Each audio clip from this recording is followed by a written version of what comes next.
आपले प्रतिनिधी पंकज दळवी या ठिकाणी उपस्थित आहेत, ज्या ठिकाणी ही सभा पार पडली आणि ज्या ठिकाणी ही सगळी तरुणाई जमलेली आहे। आपण थेट पंकज यांच्याकडे जाऊया। पंकज, सभा पार पडलेली आहे, सभेमधून ठाकरे बंधूंनी काय सांगितले, उद्धव ठाकरेंनी काय सांगितले आणि त्यानंतर या तरुणाईच्या काय प्रतिक्रिया आहे? विक्रांत, आपण बघितलं तर सगळ्यात महत्त्वाचं म्हणजे उद्धव ठाकरे असतील किंवा राज ठाकरे दोघांनीही राजकीय भाषण करणं टाळलेलं इथे आपल्याला पाहायला मिळतंय। आपण बघतोय पुन्हा वीर सावरकर मार्गावरती आहोत, तरुणाई इथे आहे, आपण त्यांच्याशी बोलणार आहोत की भाषण झालं, सभा झाली, नक्की काय नक्की त्यांच्या भावना आहेत। आप आए, आपने दोनों का भाषण सुना, उद्धव ठाकरे राज ठाकरे का, और आप क्या मन में अभी क्या भावना है? आप यहाँ पे तिरंगा लेके आई हो। हाँ, धर्मेंद्र प्रधान जी ने रिजाइन कर दिया है, सबको बहुत खुशी है। अभी आगे देखते हैं क्या होता है। अगर कोई न्यू यूनियन एजुकेशन मिनिस्टर आएगा तो वो यूथ से ही आना चाहिए, कि यंगस्टर होना चाहिए, एजुकेटेड होना चाहिए, सबसे बड़ी बात। और हम सब इसी के लिए यहाँ पे आए हैं। नया एजुकेशन मिनिस्टर है, वो कैसा होगा ऐसा आपको लगता है? क्या अपेक्षा है आपकी? पहली बात तो वो एजुकेटेड होना चाहिए और दूसरी बात वो यूथ की सब बातें सुनना चाहिए, पेपर लीक ना हो, सबसे बड़ी बात है ये। और अभी तो ये शुरुआत है, पहले धर्मेंद्र प्रधान की, अभी बाद में आगे आगे, अभी ये तो मतलब ये ट्रेलर है, आगे आगे देखो अभी क्या होता है। आपण तरुण आहेत, काही पक्षाचे प्रतिनिधी आहेत, त्यांच्याशी आपण बोलण्याचा प्रयत्न करणार आहोत। कुठलाही रंग नाही, सफेद टोपी तुम्ही घालून आज आलेला आहात, नेहमी झेंड्याचा दांडा तुमच्या हातात असतो। आम्ही झेंड्याचा दांडा असतो, पण विद्यार्थ्यांना जर घडवलं तर देश घडेल, यासाठी आम्ही सभ्य मार्गाने आलेलो आहोत आणि विद्यार्थ्यांच्या भल्यासाठी कुठलाही राजकीय अजेंडा आमचा नाही आहे, यासाठी यूथ मोठ्या प्रमाणात उतरले, तर आम्ही सुद्धा सहभागी आहोत। दोघांची भाषणं झाली, राजकीय भाषणं टाळली असं म्हणतात। राजकीय भाषण करायचंच नव्हतं, हे यूथ कुठल्या एका पक्षाचे आले नव्हते, विद्यार्थ्यांच्या भवितव्यासाठी आणि एकजुटीसाठी, आणि त्यांचं भवितव्य म्हणजे पुढील पिढीचं। विद्यार्थ्यांच्या एकजुटीसाठी आपण छत्रपती शिवाजी महाराज पार्क समोरच्या स्वातंत्र्यवीर सावरकर मार्गावरती आहोत। वेगवेगळे तरुण आपल्याला आता दिसत आहेत। जर का टॉप अँगलनी बघितलं तर फक्त तिरंगे या तरुणांच्या हातामध्ये, जे तिरंगा झेंडा आपल्या या तरुणांच्या हातामध्ये दिसतोय। भाषण झालं, अर्थात ते भाषण राजकीय दृष्ट्या त्यांनी कसं बघितलं, त्या भाषणाकडे ते कसे नक्की बघतात ते आपण बघतोय। इथे एक ग्रुप आहे, तो घोषणा देतो, आपण त्याकरती इथे गाणं जे आहे ते म्हटलं जातंय, महाराष्ट्र गीत जे आहे जय जय महाराष्ट्र माझा ते म्हटलं जातंय। अर्थात हा ग्रुप विक्रांत जैनजीला समर्थन देणारा, त्याच्या घरातल्या पालकांचा हा ग्रुप आहे। आपली मुलं इथे आलेली आहेत, त्यांना समर्थन द्यायला, त्यांच्या भविष्यासाठी आलं आणि महाराष्ट्र गीत जे आहे ते गाताना इथे आपल्याला पाहायला मिळतंय। पंकज, ज्या सगळ्यांच्या प्रतिक्रिया आपल्याला समजून घ्यायच्या आहेत, त्या प्रतिक्रिया आपल्याला मिळवता येतील का? नक्की प्रतिक्रिया घेतोय आपण। छत्रपती शिवाजी महाराजांची घोषणा दिली जाते आणि जय जय महाराष्ट्र माझा म्हटलं तर नक्की त्यांच्या भावना आपण जाणून घेणार आहोत। महाराष्ट्र गीत तुम्ही बोलताय, काय सांगाल? महाराष्ट्र माझा गरजा, महाराष्ट्र माझा, जय जय महाराष्ट्र माझा गरजा, महाराष्ट्र माझा। महाराष्ट्राचं प्रेम आपलं आहे, मात्र त्याच्यासोबत जबाबदारीची जाणीव सुद्धा तुमच्यामध्ये इकडे दिसून येते। काय नक्की भावना आहे? तुम्ही जेनझीला समर्थन द्यायला सगळे आलेला आम्ही आज खरंच आज मुलांचं आम्ही कौतुक करणार, कारण ज्या मुलांनी जंतर मंतरवरती जे लाठीचार्जचा भोग घेतलाय त्यांच्यासाठी आम्ही आज इथे हजर झालेलो आहे। कारण त्यांची जी व्यथा होती, जी त्यांनी जी मांडली, त्यांचा काल विजय झालाय, त्या विजयात आम्ही सामील आज झालेलो आहे। आम्ही सगळ्या माया भगिनी पण आहोत, आम्हालाही मुलं आहोत, आम्ही मुलांसाठी, आमच्या पुढच्या भवितव्यासाठी आम्ही त्या आज आलेलो आहे आणि त्याच्यासाठी आम्ही शेवटपर्यंत त्या लोकांना आम्ही लढा देत राहणार। निश्चित आपण बघितलं की समर्थन द्यायला आलेत, मात्र आपण काही महत्वाचे मुद्दे त्यांच्याशी बोलणार आहोत। महाराष्ट्रामध्ये सुद्धा टीईटीचा परीक्षेचा घोटाळा झालाय। महाराष्ट्राच्या शिक्षण मंत्र्यांच्या बाबतीत सुद्धा कडक कारवाईची अपेक्षा तुम्हाला आहे का? त्यांचा राजीनामा सुद्धा झाला पाहिजे असं तुम्हाला वाटतं का? आज आम्ही झालाच पाहिजे ना, कारण खूप काही म्हणजे आज जी मुलं अभ्यास करतात, जी मुलं आपला पैसा आई वडील त्यांच्यासाठी घालतात, आज जर त्या मुलांना जर त्याचा न्याय मिळत नसेल तर ते आज त्या शिक्षण मंत्र्याचा काय उपयोग आहे? त्या शिक्षण मंत्र्याला पण गाडलाच पाहिजे आणि त्याला बंद केलाच पाहिजे। तुम्ही काय सांगाल, काय भावना आहेत? आज मला इकडे जरी महाराष्ट्र निर्माण सेनेचा बिल्ला असला तरी झेंडा हातात नव्हताच कुठलाच। झेंडा आमच्या हातात, हा आजचा देशाचा तिरंगा झेंडा आमच्या हातामध्ये आहे। आणि मुळात ही जी आपण जेनझी बघताय किंवा जो संपूर्ण देशामध्ये जो लोट उसळलाय त्याचं कारण म्हणजे फक्त नीट परीक्षा हा एकमेव कारण नाही आहे. त्याच्या मागे सगळी जो कॉक्रोच ही जी उपाधी लाभलेली आहे ना, जो या समाजामध्ये पिचलेला माणूस आहे, कधी प्रशासनाकडून महानगरपालिकेकडून पिचलाय, कोणी हॉस्पिटलकडून पिचलाय. आम्ही बघतो भविष्यासाठी इथे जर आपण छत्रपती शिवाजी महाराज पार्क जे आहे त्याच्या परिसरामध्ये आपण लोकांशी संवाद साधत जे आहे तो फेरफटका मारतोय. आपण थोडंसं पुढच्या दिशेने जातोय.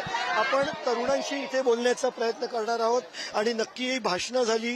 या भाषणातून काही राजकीय गोष्टी त्यांना दिसल्या का की काय हे यांच्याकडनं आपण जाणून घेण्याचा प्रयत्न करणार आहोत. मित्र भाषण ऐकलं का तुम्ही? तुम्हाला हे भाषणं राजकीय वाटली की खरंच विद्यार्थ्यांच्या हिताची भाषणं होती? ते आम्ही बोलतो आता की आम्ही इकडे कुठल्याही पार्टीला सपोर्ट करायला आलो नाही. आम्ही युथला सपोर्ट करायला आलो इकडे. आम्हाला जे सगळे प्रॉब्लेम आले, जे छोटे छोटे प्रॉब्लेम आहे ते आम्हाला आन्सर करायला पाहिजे. मोठे हायवे बनवून, कोस्टल रोड बनवून आम्हाला काही फायदा होणार नाही. जे एज्युकेशन सिस्टममध्ये चेंज यायला पाहिजे ते आम्हाला मेन इम्पॉर्टंट आहे. आता आम्ही कुठल्याही पार्टीने कम्पेअर करत नाही की पहिलं हे होतं त्यानंतर हे होतं. हे सगळं आम्हाला आता चेंज पाहिजे, त्याच्यासाठी आम्ही इकडे आलो आहे. फर्स्ट स्टेप होता डेमोक्रेसी टुवर्ड्स. आम्हाला बदल पाहिजे म्हणून इथे आलो. आणखीन काही तरुणी आहेत त्यांच्याशी आपण बोलणार आहोत. तुम्ही राजकीय भाषण इथे बघितलं, राजकीय नेत्यांनी भाषण केलं. तुम्हाला त्याच्यात राजकीय हेतू दिसला की कुठलं एक वेगळी भावना लोकांच्या मनात होती? मला तुझा प्रश्न नाही समजला. तुम्ही इकडे राजकीय उद्धव ठाकरेंनी भाषण केलं, राजकारण त्याच्यात राजकारण तुम्हाला दिसलं की विद्यार्थ्यांचं हित होतं? तुम्ही काय ऐकलं त्याच्यामध्ये? आतासाठी त्यांनी फक्त आपल्या युथसाठी उभे राहिले आहेत. त्यांचे राजकीय हे सगळं आता ही जे पण लोक इथे आहेत ते फक्त एकत्र उभं राहायला आले आहेत. आम्ही फक्त अकाउंटेबिलिटी हवी. आम्हाला सगळ्यांची साथ हवी आहे की त्या लोकांना कळालं की राजकीय नंतर येतं, पहिला देश पहिला लोकांचं हित पहिलं, तर ते महत्वाचं आहे. त्याला मराठी जास्त येते काय. तुमचं काय म्हणणं आहे? सगळं प्रोटेस्ट झालेला आहे, राजीनामा झालाय, आता पुढे काय? आता असं आहे की सगळे सिटीजन खूप फ्रस्ट्रेटेड आहे. आम्हाला सगळ्यांना खूप हेल्पलेस वाटतं. आम्हाला असं वाटतं की आमच्यासाठी कोणी नाही, तर आम्ही आमच्यासाठी सगळे एकत्र आलोय की we are the people of democracy. They work for us, we don't work for them. So that is the citizen, and we want to keep this movement going. It doesn't just stop with the resignation of the education minister.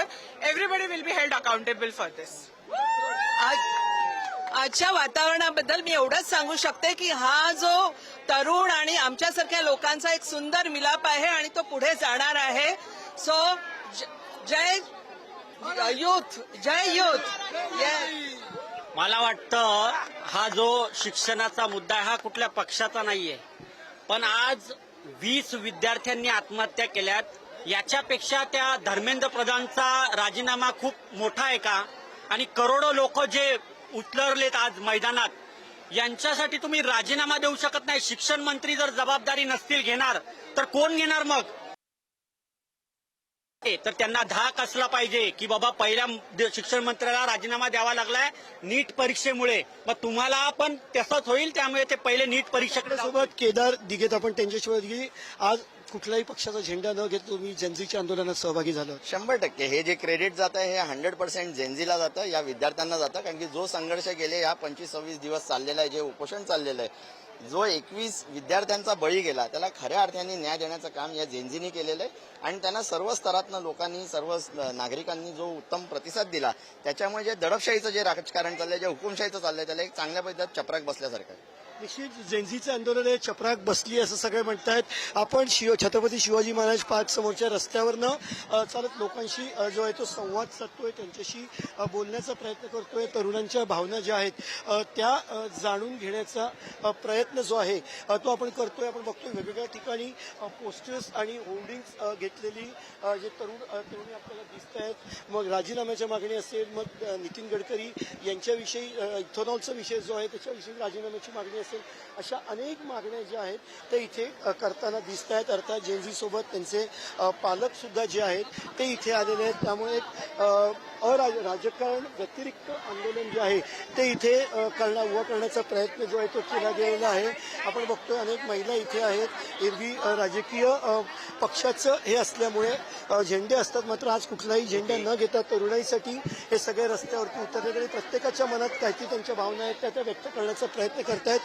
Chhatrapati Shivaji Maharaj मैदानासमोरचं रस्त्यावरचं दृश्य हे आता असं आहे. आणि तरुण आता याच्या पुढे काय हा प्रश्न निश्चितच तरुणांच्या मनामध्ये आहे. खरं आहे पंकज, तुम्ही म्हणताय त्याप्रमाणे याच्या पुढे काय हा प्रश्न तरुणांच्या मनामध्ये आहे. अनेक तरुणांच्या मनामध्ये त्याचं उत्तर सुद्धा बहुधा तयार असेल.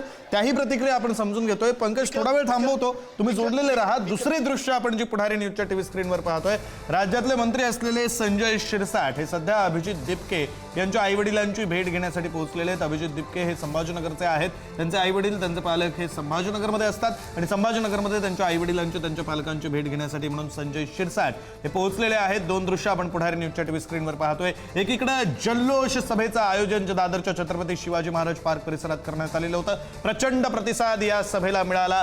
प्रचंड मोठ्या संख्येनं तरुण, जेनझी, आंदोलक, विद्यार्थी इथं उपस्थित होते. आणि दुसरे दृश्य, संजय शिरसाट, मंत्री संजय शिरसाट हे अभिजित दिपके यांच्या घरी त्यांच्या आईवडिलांची भेट घेण्यासाठी म्हणून पोहोचलेले आहेत. तर दादरच्या सभेमध्ये कोणताही राजकीय झेंडा आपल्याला दिसला नाही. सर्व ठिकाणी तिरंगा, भारताचा तिरंगा झेंडाच आपल्याला दिसत होता. पुन्हा एकदा जाऊया, आपले प्रतिनिधी पंकज दळवी आपल्यासोबत जोडले गेलेले आहेत. पंकज, एक अतिशय महत्वाचा मुद्दा तुम्ही आता बोलताना उपस्थित केलात, तो म्हणजे तरुणांच्या मनात प्रश्न असेल आता पुढं काय. त्या प्रश्नाचं उत्तर आपण पुन्हा एकदा तरुणांशी, त्यांच्या पालकांशी बोलून शोधण्याचा प्रयत्न करूया. पंकज. विक्रांत, अगदी महत्वाचं आहे. आंदोलन झालं, पण हे आंदोलन राजीनामा झाला, पण पुढे काय हा अत्यंत महत्वाचा प्रश्न आहे. कारण भविष्य हे अत्यंत महत्वाचं असतं आणि भविष्याबाबतचे निर्णय जे आहेत ते वर्तमानामध्ये घेतले जातात. आपल्यासोबत मुलांचे पालक आहेत, आपण त्यांच्याशी बोलणार आहोत. राजीनामा झाला, पण पुढे काय, आता पुढच्या गोष्टी काय असाव्यात असं तुम्हाला वाटतं?